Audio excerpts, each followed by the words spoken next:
Tingnan mo kasi. Wala. Yan o, naglalangoy. Lalangoy, wala naman.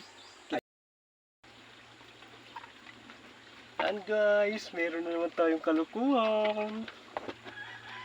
Ito nyo to, 1.5. Tanggalin natin ito. At syempre, puputasan natin ng konti ito.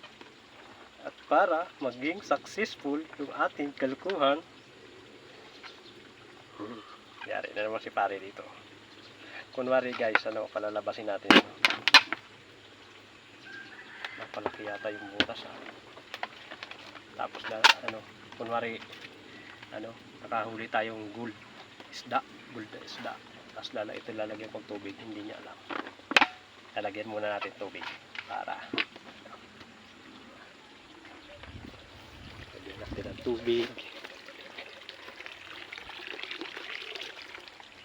para maging successful ang ating gagawing pang prank ay pare. Napalaki yata yung butas ko.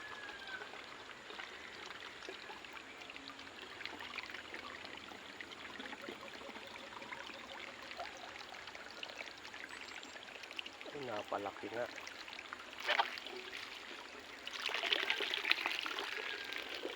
Laki ng agos.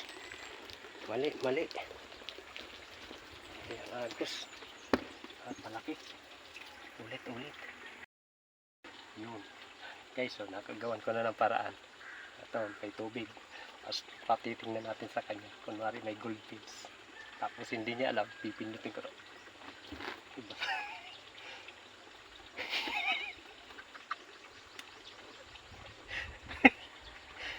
Tapos siya dito. Yan guys, abangan nyo ang aking pang-prank kay pare. Ang sayo.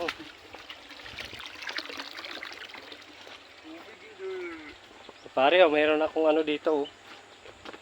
Teka, papakita ko sa iyo. Ano naman yung kalokohan nga? Dito kalukuhan pare. Kasi yung gold na isda, tingnan mo. Gold na isda? Oo, tingnan mo kasi dito. Lapit ka. Yan kita mo. Grabe ang gold na isda niyan. Meron nga. Kita mo? Wala. Maliit lang kasi. Tingnan mo kasi mabuti. Wala. Titigan mo kasi. Jablo kay lolo ko. Ano naman yan? Ayan tingnan mo. Wala Yan nandito sa kabila, tingnan mo. Yan Tingnan mo kasi. Wala. Ayan naglalangoy. Lalangoy, wala naman. Kiti-kiti yata. Ayan Saan?